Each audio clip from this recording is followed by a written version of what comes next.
Hi, everyone. Hi. My name is Lindsay Raymond. I'm one of the gallery directors at Southern Guild. We're a Cape Town-based gallery, but we've also just a month ago opened up in LA. So, yeah, I'm here because I also want to introduce this kind of incredible panel today. And Southern Guild really straddles art and design. And I think this conversation, I mean, at the kind of center of it is Zanele Muholi, who's South African visual activist and photographer. And we'll be opening up a show with Zanele this Saturday, the 18th of May, in our gallery, Southern Guild on Northwestern. So, in conversation with Zanele today and kind of unpacking a bit of their practice, the origins of it, the kind of complexities of it, how it really kind of goes between these various disciplines, is Essence Harden, who's a curator, an independent curator, as well as a writer, but also just curated Friesale's first, Friesale's focus section, and is also one of the co-curators for Made in LA 2025. And then Essence is just on the far end there. And then she'll be in conversation with Kijo Lee. Kijo Lee is from the Museum of African Diaspora, MOAD. Also, we've worked quite extensively with Kijo Lee, which has been such an honor. So I'm excited to kind of further that conversation. And then Ben Tollefson, just closest to me here, is from Savannah College of Art and Design, SCAD. And also we're looking to do a show potentially with Muholi next year. So, and I think also SCAD, you've kind of curated shows with the House Brothers. It's really a kind of straddling of disciplines there again. So I won't say anything more, and I'll hand it over. There won't necessarily be a moderator in the kind of traditional sense because there's so many curatorial voices, but we'll really just be kind of unpacking Muholi's practice today. Thank you for joining. Thank you. Thank you all for being here. Thanks.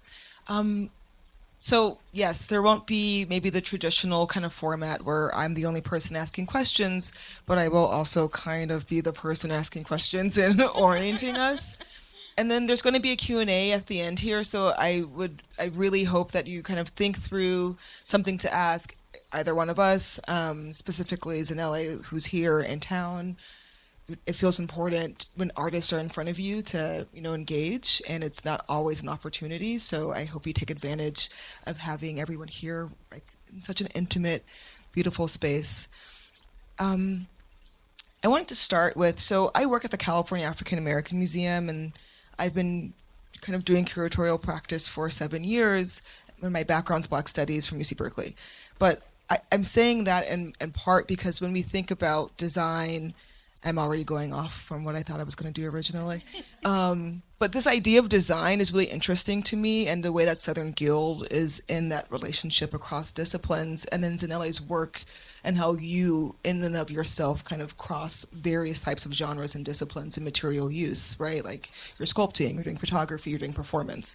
And so I wonder if each of us can kind of think through how does the design element within our art practice or in our curatorial practice kind of shows up. And in Zanele, you have this solo exhibition opening, on Saturday, and it's going to be a really exciting and momentous moment for folks to engage with the work. And I think this question of sort of design. You first. I wish I wasn't to always come out. The thinking around design and the work that I do is simple, but also complicated at the same time because of where I come from photography to these big, solid structures that get to be read differently, but also to think of it, they all come from some space. If we think of the sculpture itself being a visual material that comes from photography, that's molded and concretized to become what it is now. I just thought to myself that one cannot be just one thing, At first, I'd say I'm a visual activist dealing with political issues that are of concern. Then I use photography as a means of articulation, raises or expressing those issues. Mm-hmm. Then in all of that, you use fabrics You use placards, you use cardbox, we use almost all the materials or objects that feature at this exhibition. When conversations take place, there are tables or meetings, whatever. Yeah. So in a way, as photographers, we engage with all these objects, all these beautiful creative materials that lead us to, to converse in a different way. And also it changes how we conceptualize, our thoughts or ideas at hand. Yeah. So I can't say like there's a great divide, because the materials that we use, they connect us with the conversations that we discuss. What's the divide? I can't say there's a I'm saying when I say there's a divide, there's photography and materials, yeah, and objects that we use. It could either be a pen or a paper or a chair we're sitting on. We are so connected. Yeah. There is no disconnect, right, between what we do as creatives, right, and it's just a matter of how we think of it, of whether you're a designer, I'm a photographer, but somewhere, somehow we connect. Absolutely. Yeah, I mean, I think that to my mind, what you're speaking to, Zanele, is that speaking to the in-between, that there is always this connectivity. And I think it made me think immediately of in Afro-Atlantic histories, the way that at the National Gallery, the way that your photograph loomed so large that it almost became a sculpture, because it actually scripted our movement through the space from far, far away. And so I think, at least in my own curatorial practice, thinking about that space in between, so sight lines or things like that, which are stories that aren't necessarily what you will find on wall text or what you will find. It's these this sort of subtext that if you're in, that might pique something in your body.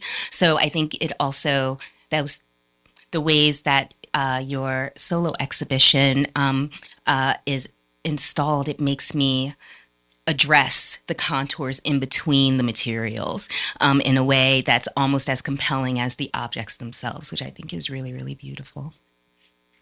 Yeah. Oh, that was loud. Thank you. You mentioning in-betweenness, I really latch on to that term, because in a lot of the curatorial work that I do, I really gravitate towards artists that I think straddle that line and sometimes are kind of confounding in a way. Speaking of design, I mean, I think some of the most interesting artists are ones that straddle the line between fine art and function, whatever those categories mean, if there's even a point to making those categories. So it is really fascinating, Zanele, to see that your sort of practice has progressed to such a concrete thing where you're working with, in photography, you're working with light, but now you're sort of making something immovable almost. Can you talk to that aspect of the practice, something so concrete and sturdy, like these new sculptures that you're making? When you produce any work, for sure you have a dream. And that dream is not small, it comes from just a minor thought or idea, and it becomes bigger and bigger and bigger.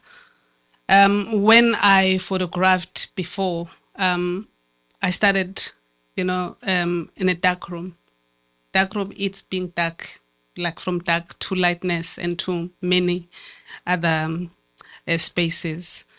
And then now, as I carried on with my practice, I thought to myself that I want to make sure that our visibility are more than just what meets the eye. Mm. We need people to feel us and to understand and to recognize us beyond just a photograph. Mm-hmm.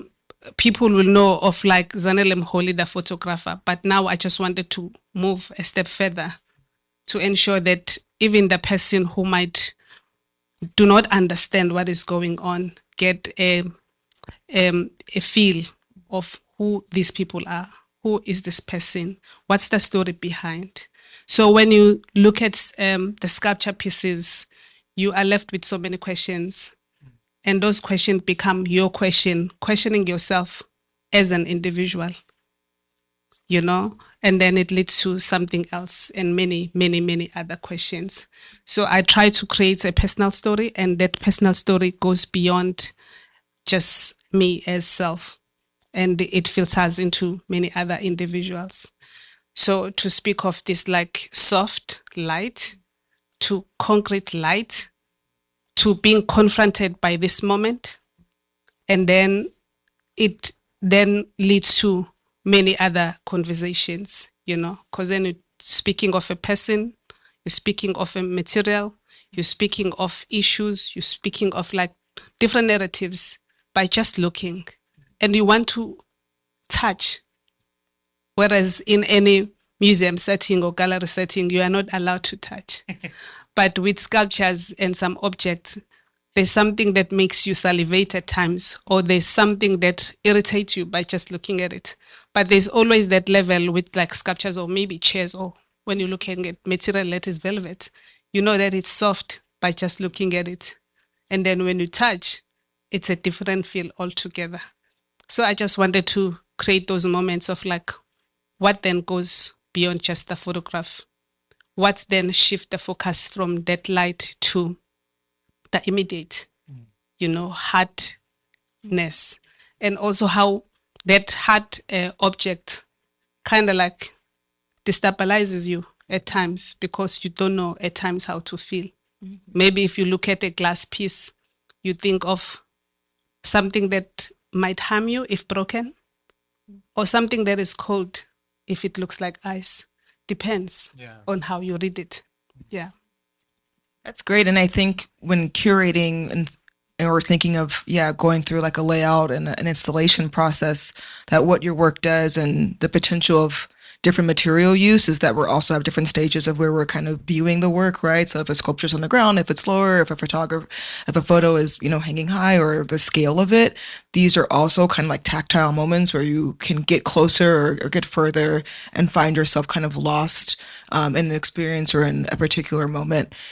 And I think these sort of culturally specific institutions that we work at, like I said I work at CAM, and thinking of MOAD or thinking of Savannah, even these sort of ethos that kind of guide us, I think in part are attempts to kind of disentangle hierarchy of seeing, hierarchy of like what kind of production people can kind of enter and interact with. CAM's audience is mostly Black people, and so because of that, we work really hard to have other types of work materialize that folks, I think, generally would assume wouldn't kind of be the audience's capacity, right? To have more sculpture, to have, I think a conversation around queerness, a conversation around women, around non-binariness and bodies that are up close and not like as like designed from far away. And so when I think of your work, often I kind of think of that historical conversation and how it's a diasporic one, right? And I wonder if we could all kind of speak to the impulse or the intention when working in these spaces, like what we do in relationship to viewing and changing vantage point by our engagement with artists, or your engagement with your practice, as Zanele was just kind of talking through this. Okay. I work at a very specific sort of institution. It's associated with the Savannah College of Art and Design, which is an incredible school in Savannah, Georgia, and Atlanta. I think our audience is actually very, very diverse in that we sort of think about our students as like the first audience, and then sort of growing out into the community from there. We have such a international student body. We have like 25% students that are international at SCAD. So we really try to think about an international program of what we put on, and having such a wide range of viewpoints of material, of sort of, showing that contemporary art is a global practice, of course, but also that it's engaged in all these different types of ways of thinking and ways of being in the world. We just aim for like a really diverse practice, and we're also very aware of where we are in the community. Our building is actually a refurbished train station. It's an antebellum building that was actually made by the hands of enslaved people. So we're always really cognizant of that history that we're living in. Like, we're actually in that building. So we've had artists that have really engaged with that history in really incredible ways. One of our very first shows was a Fred Wilson show that he engaged with the brick of the building, and kind of, you know, in his manner of institutional critique, was kind of doing that, but also digging up histories that weren't thought of in that area as much. So, yeah. I think about this a lot because the way that people move through space actually transforms how they interpret what it is that they're witnessing and engaging with. And so I'm at the Museum of the African Diaspora in San Francisco, and I am curator, but also I lead 3 departments. I lead the curatorial team, the public programs team, and the education team. So I am thinking about what it feels like from the moment you step through the door to the moment you step out of the door. And I think that what has been essential to me in thinking about what makes a Black museum Black is that there have to be places to touch, that desire to touch has to be quenched. So currently we have a Jamaican artist named Nadine Hall who has these sugar works. They're these bricks that look like concrete bricks but are made out of a coconut drop recipe from Jamaica that you can smell upon entering. Nafis White has a self-portrait made out of, on a 12-foot long table, made out of 30 glass jars filled with Black licorice from around the world that you are allowed to taste, right? To upset that notion, because when you get this idea of Blackness in your mind, Black licorice, you have a taste that enters your mouth. And there's also a feeling you either love or hate it. It's extremely polarizing. And for Nafis, that's like her personality. It's like Blackness. But it's also that each of those tastes correspond to a different experience. And so for me, it is intensely important to me that the rigor and technique that you display in your work, Zanele, rides alongside of the desire to not reject the people who look like me from that space, and being really cognizant of how, landing really hard on how you have to move. So we have a show up right now called Unruly Navigations, and you don't even find the introductory text until you go upstairs. It's not where the title is. It's out in the middle, so that I am not dictating to you exactly how you have to move through the space. So I think that that's part of my own practice, and I'm always thinking about who I'm leaving out in whatever I do, curatorially or in my research. So I think that's a really important question in a way of thinking about how it is that we invite people into the space. And it's the reason I work at a ethnically specific museum. I was at the Cleveland Museum of Art, encyclopedic collection, the whole 9. But I wanted to be able to think about, talk about, write about, be about my folks without having to explain. Thank you. Zanele, this exhibition was originally in Cape Town and now it's here in LA. How do you think about site specificity when you're moving works, or do you think about it? Are you like, I mean, obviously the space is somewhat different, but the audience is about to be probably incredibly different depending on where, right? Some work is being displayed. Does it enter your mind when you're like, oh, this is how the layout should change, or the kind of programming that should happen, the kind of education around whatever you're presenting should happen? Or does it feel kind of like a stable point or something different?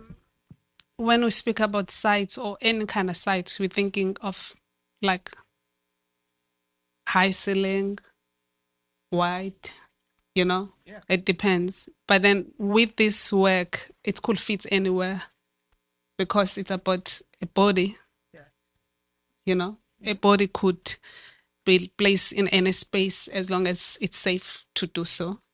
And sites are different maybe, but with this particular one, you could relate to it, either as a Black person or a person of color or a white person, you know, because I'm dealing with organs which relate to a personal experience. And if we say, where do we all come from, how we became, you know, we're talking about like being born, you know, being there. It's a common story, but then at the same time, different people could tell a different story, because they come from wherever. But what's more important between here and there is the language, how we relate, how we speak, how we find visual language to express ourselves. I come from South Africa with more than 10 official languages. Okay.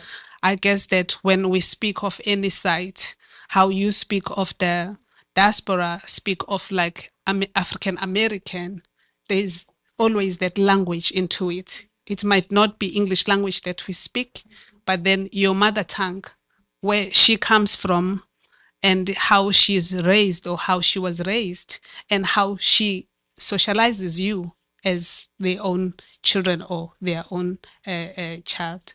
So the only difference is that we are in America. Otherwise, the images or objects that are on show, they speak to humanity, they speak to humanness, they speak to the body,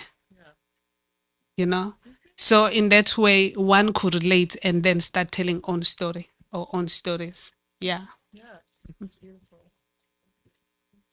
I just had a question to sort of follow up about that.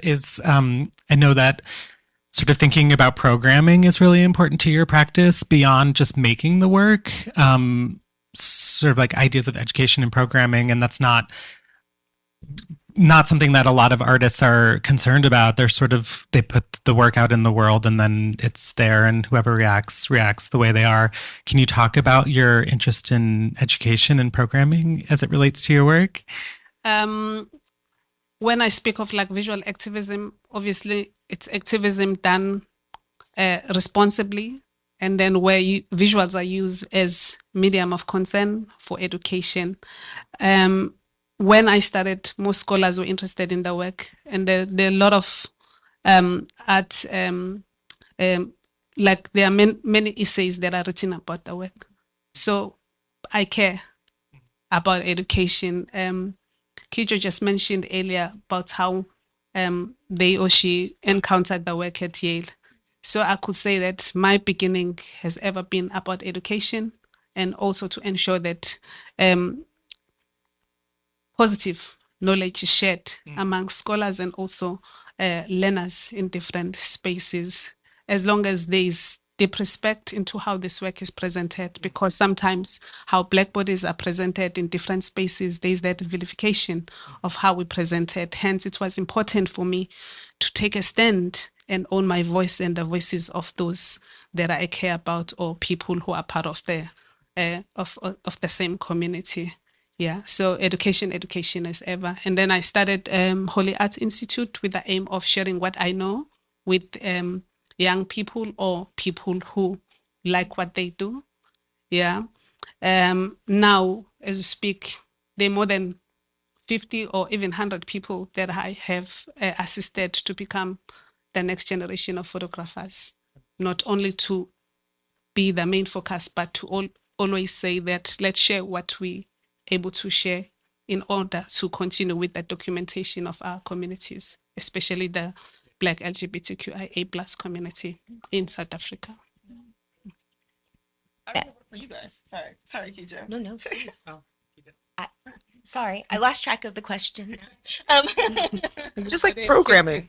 And programming is the key. Oh, yes, programming. Yes. Well, I do have a follow-up question, but I will say, so programming is also incredibly important. I encountered Zanele's work for the first time when I was actually in undergrad at Rutgers, and then again in graduate school at Yale, where I was training as a museum educator alongside of my PhD work, and being taught how to teach from it was really fascinating, and thinking about how to undermine any fetishism that was being applied, actually looking at implicit bias, even the ways that people would describe or talk about or work through, and then being able to cut through that and undermine it in real time is really important. So sort of close looking, smaller scaled experiences where you're just working through, there isn't actually our historical end to the conversation. It's more, what do you see, and what do you see that makes you say that?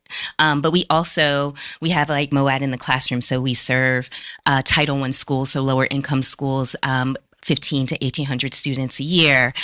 We have an emerging artist program, so thinking about the ways that you're working with young photographers. So we give 4 to 5 Black Bay Area artists every year their first solo museum exhibition. And so there are ways in which that's really important, but I also was interested in thinking about who are your teachers, who's exciting you, who are you thinking alongside, what's really getting you going now. That's what I'm really interested in. Yeah. I'm sleeping a lot now. Good. Sleep is exciting.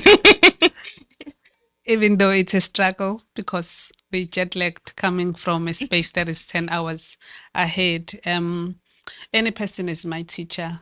I work with a good gallery. There's always a good artist in there to learn from, or who inspires you to even work harder, because you're never enough. Yeah. So there are many individuals at the gallery that are doing amazing work. And each time you think of sleeping for an extra or 2 hours, you're thinking to yourself, you should change it. So I'm forced to keep on doing the bits that I can. Yeah. There are teachers and mentors everywhere we go. Yes. It could be that homeless person on the street who teaches you to be humble and also to respect life, and also to think that that person is somebody's child. There are teachers everywhere when you read about the news that are happening, like what is happening in the world right now with the backlash on our people or Black people, and the racisms and displacement and shortage of resources for many other individuals. In that way, we learn, or it's a lesson. Then there's formal education. That is there, that helps the educators or scholars, or shapes them to think the way they think. It could either be radical or in a I don't want to say that way. Yeah. But it teaches them to become better educators or mentors, So I can't say that there is that linear or one way of thinking when you think of being mentored or mentorship or scholarship, Yeah, we learn every day. Yeah. Being here means a lot, because sometimes the fairs and spaces like this become broader or bigger than normal. But because the space is contained and smaller, we learn on how to maneuver the spaces, thinking of what to do next, which will be better than what one is doing at the moment. Yeah. Thank you. Beautiful answer. What are y'all's two, like, you're here in LA and you don't live here, and the three of you don't live here, but I live here.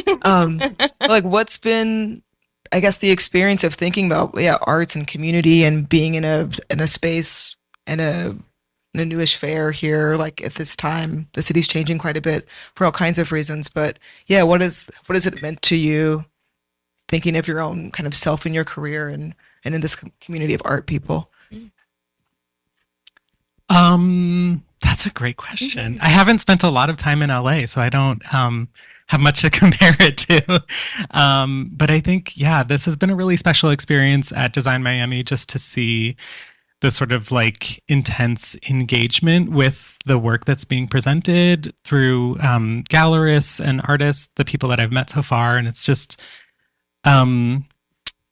it's really special to be in like more of an intimate space too, and not feel like a fair that's just so mind numbing that you don't even remember what you saw. I actually remember like everything I saw, so that's really special.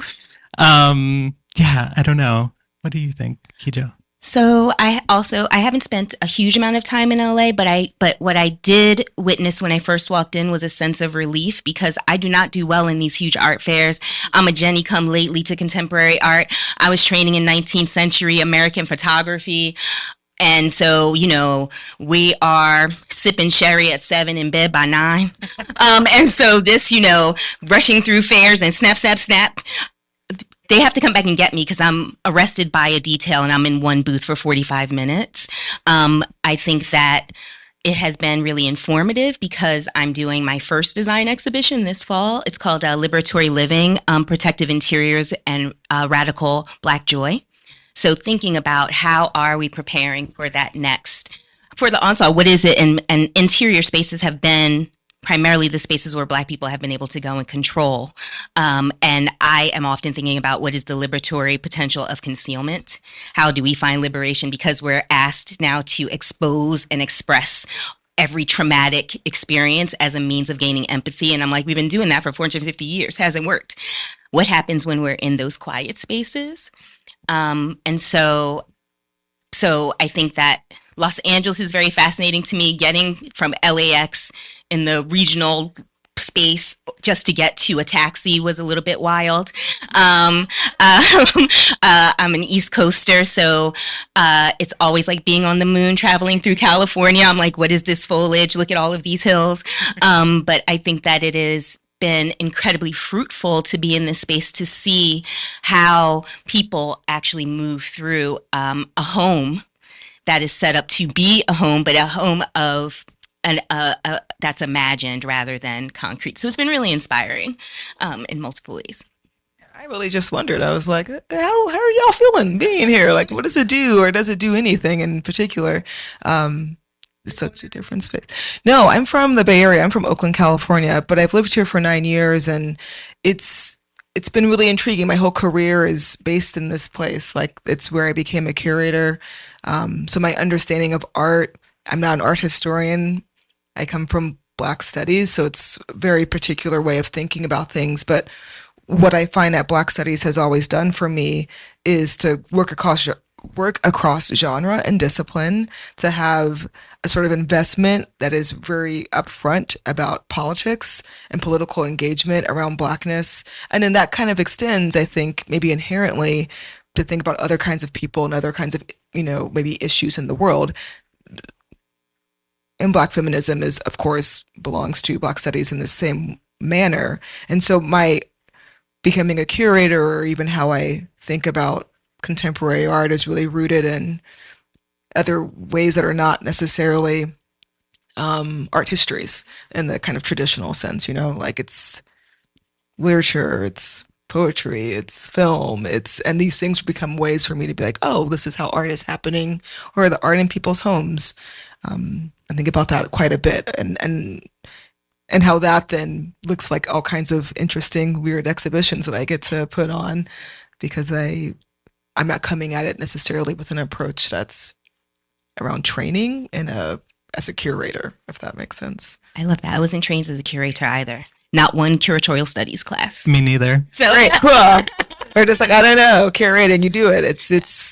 It feels not innate, but it feels like something you need to practice, and you practice with artists, and because Black studies is really disinvested in hierarchy, you work with people. It's collaboration. I think of some of my favorite exhibitions I've ever done have been with other people, or the best times I've had doing a layout has been directly with an artist, like working through the space together from museum to gallery, and then developing programming that deals with all kinds of people who make, like one of my, I did a show in 2018 called Refuge with Shanique Smith at CAM. It's before I worked there full time, but I did this exhibition, and then we had this block party at the end that happened in Leimert Park, which is a historically Black neighborhood.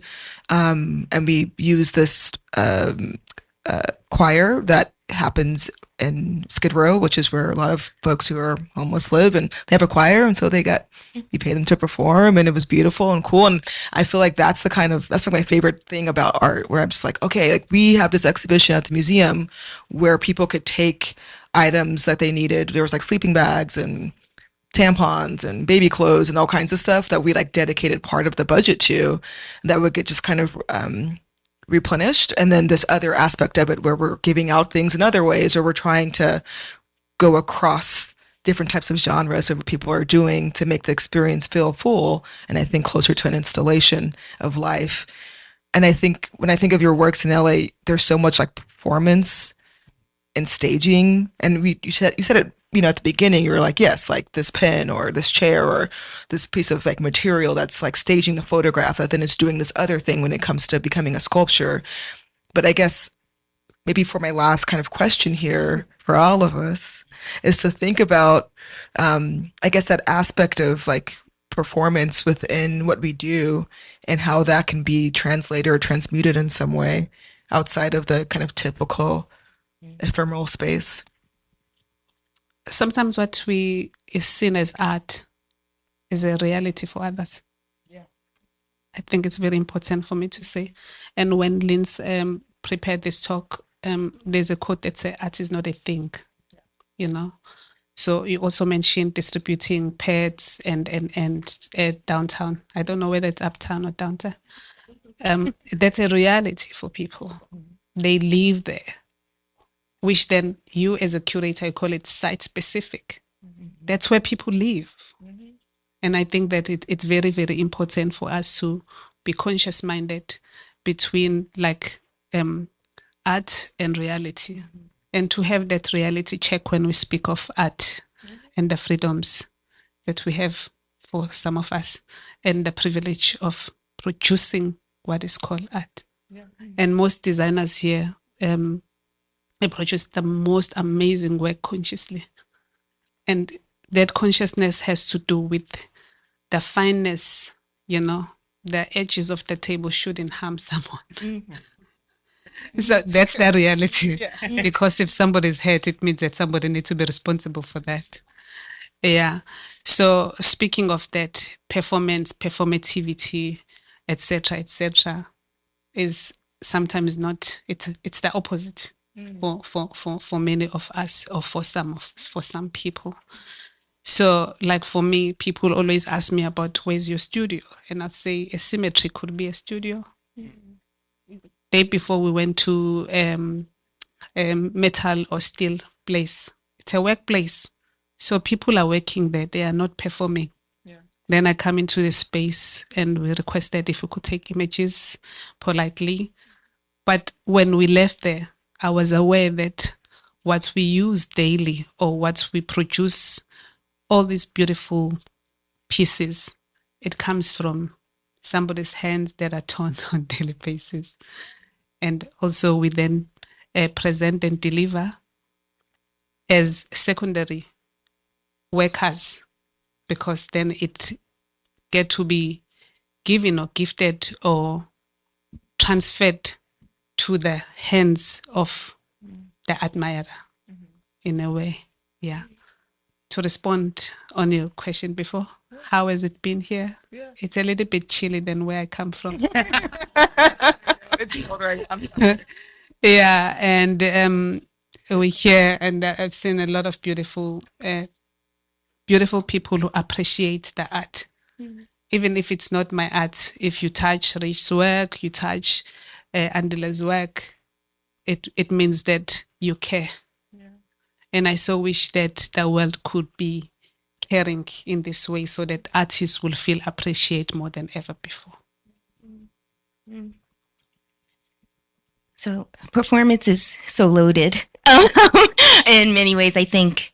So I'm trying to think at multiple levels. So I think that there is, and to your point, Zanele, like in San Francisco,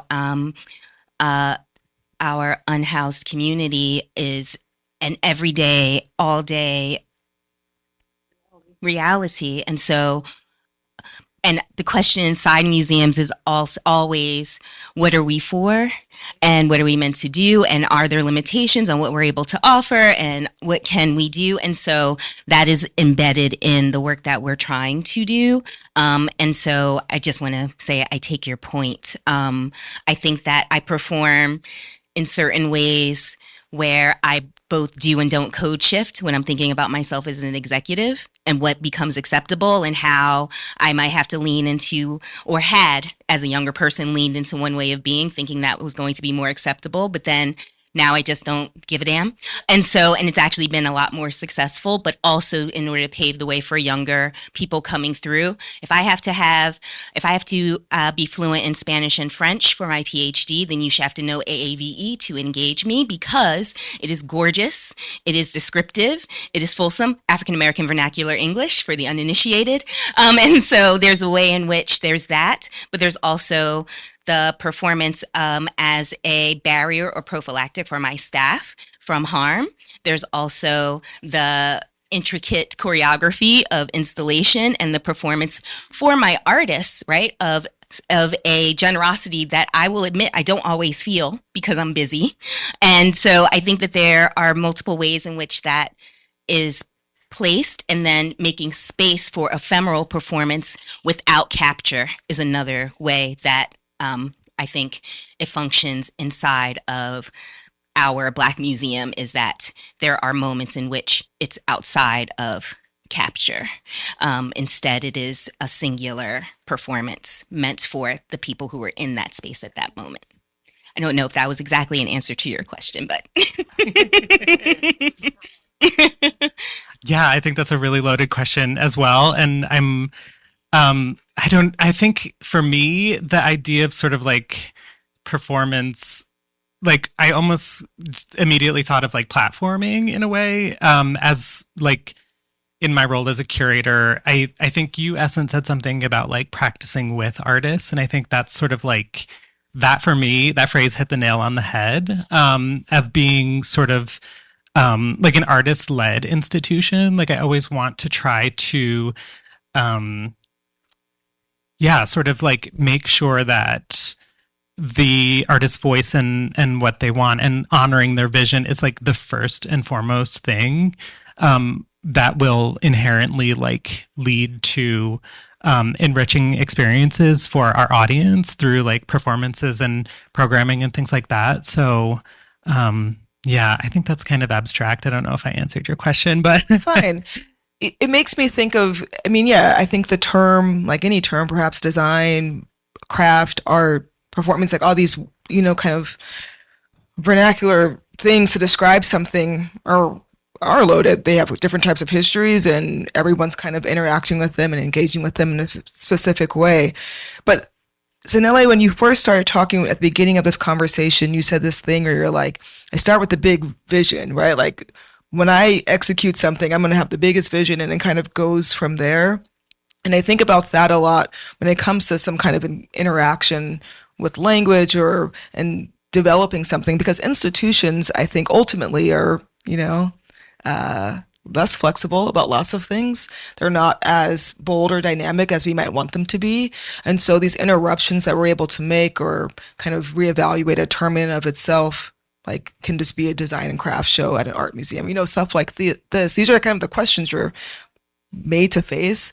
And even when I think about the exhibition I was talking about, which was like, this is an art exhibition at an art museum, which is free. It's owned by the state of California, which means anyone can come in here, which means if we have stuff that people can take from here, it's actually going to get to more people because there's less kind of barrier to entry already. And so we were like, oh, this could be a moment where someone gets something that they actually need, and that there's no kind of fuss around that experience, or working again, with like other neighborhoods and other people who are working with folks, who like have different realities of living and being. So I want to just, I guess, like circle to that. It made me think of that, like the first point you made. I was like, like what can institutions do when an artist is like, I have a vision, and how can they support it and kind of stretch themselves and bend, to be more thoughtful and to do better work.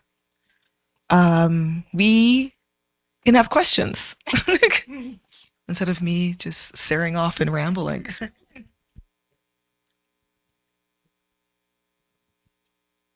Yeah.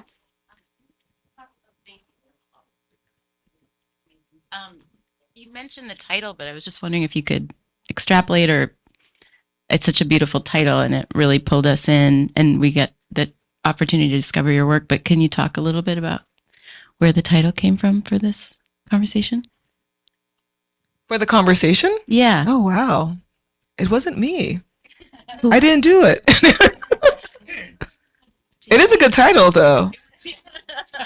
It reminds me of the Popel thing, where Popel is like, if you want to make a tree, just make the tree. Like, do the thing. Like, don't dance around the thing. Do it. And so, like, the life of it is, even though I didn't make the title, I'm just thinking about it that way.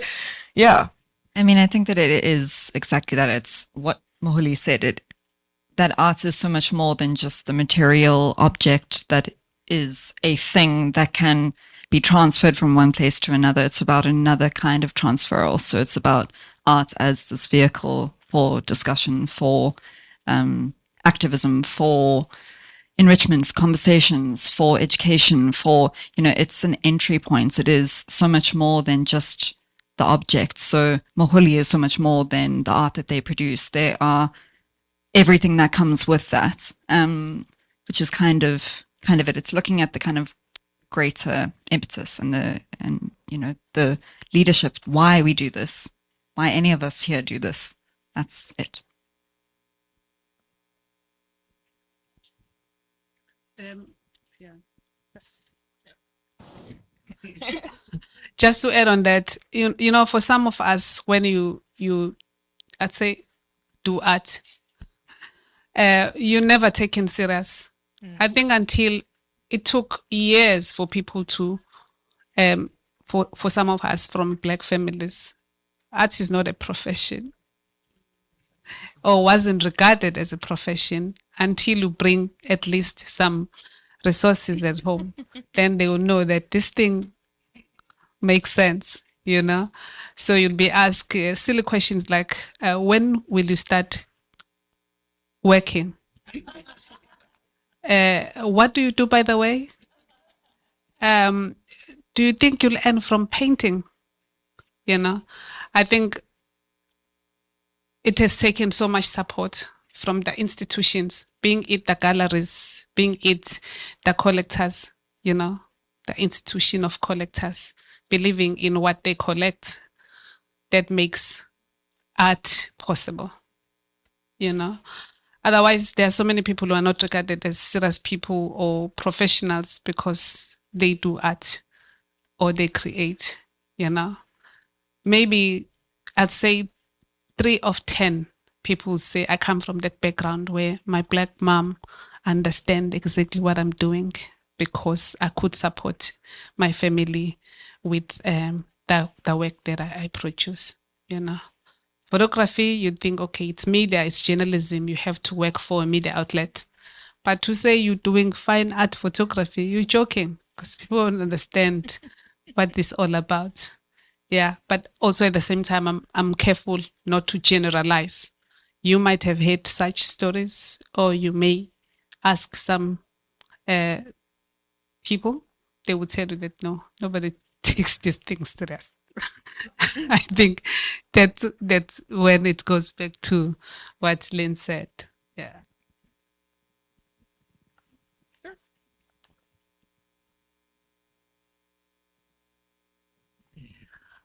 I just want to say that sitting here for the last hour, the complexity of what it means to be an artist and what artists bring to the world has been magnified 1,000-fold.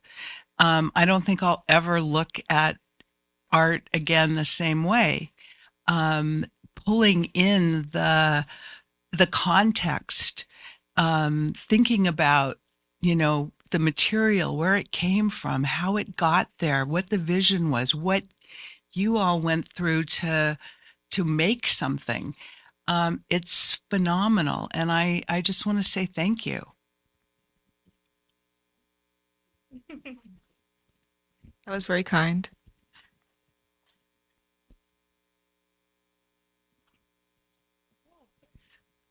I just want to ask something, but say something.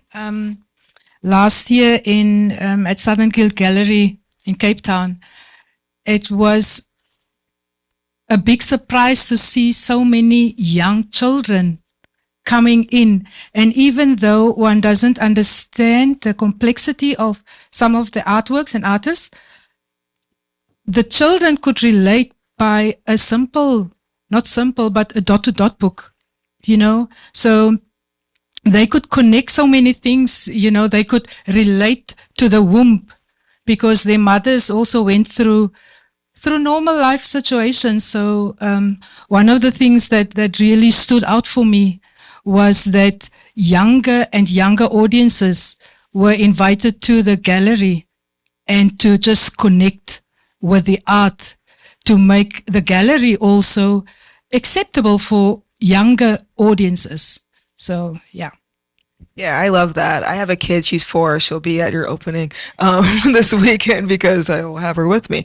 But in part, I'm like, her life is very different than how I grew up, where I'm like, oh yeah, we got to go to this thing. We're going to go here and there. And so the way that she thinks about art is not as some kind of far away or unimaginable thing that she's only seen in a photo. It's like she's up close and personal with it all the time. And the things that she says about it are always way better than anything I ever have to say about anything. I'll be like, oh, like, why do you like this? And she's like, I just like it. It's like this, she's 4. So, you know, it's not like, but it's real. And I think it just speaks to why art matters and how like, and vital it is to who we are as, you know, beings, like species or otherwise. It's just like the beingness, the cosmic force of it.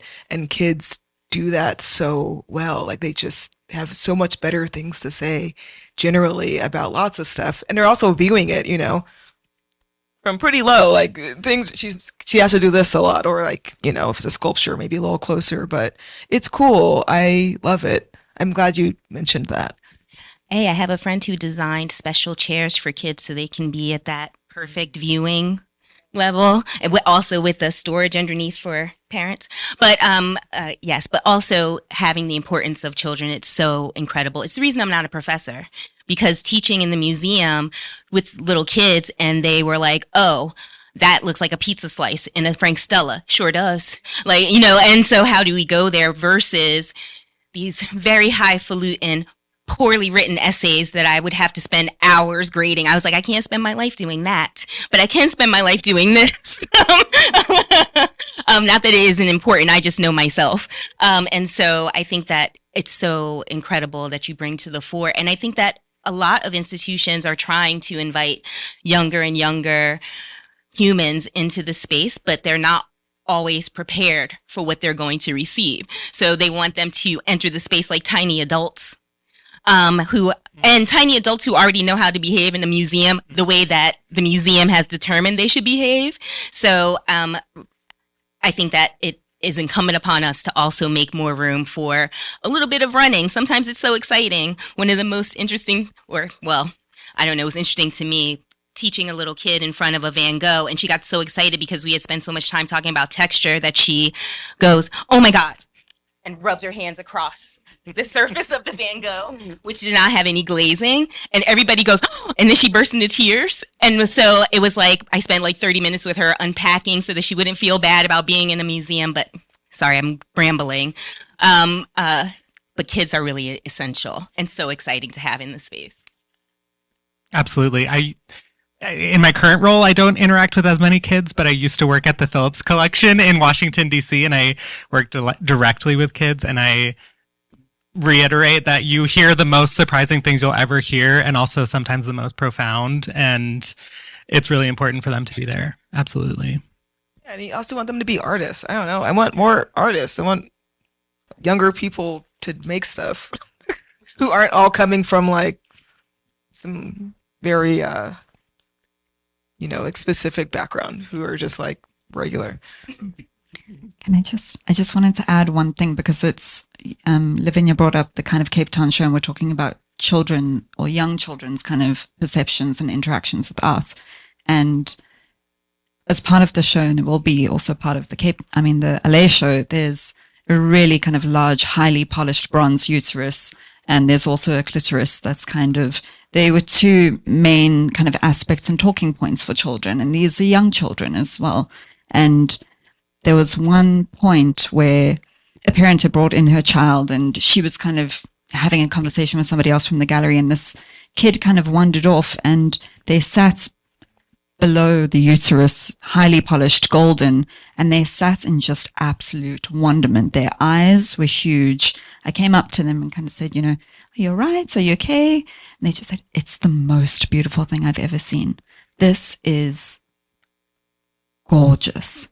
And just this absolute, just enamored by this. And those entry points, because at some point that child is going to go home and say, Mom, what was that? Or ask me, what was that? And having that conversation, especially prompting parents to have these conversations about biology, about human organisms, about kind of sexual reproduction, about sexual health, about all of these various things. It was amazing that kind of by using beautification as the entry point for these conversations, it opens up a familiarity with parents, it opens up familiarity with subject matter, gynecological health, all the rest. And there was another aspect where a kid was kind of hanging off the head of the clitoris, this little boy, and he also was just like, what is this? I mean, what is this form?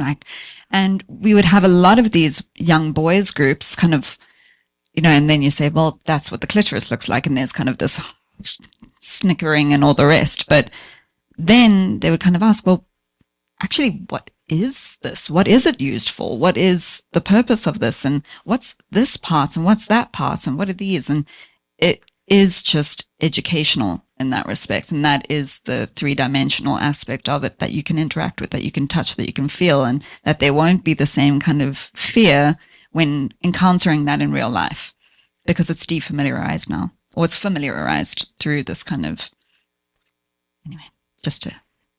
That's what we definitely hope. Oh, okay. I think we're at time.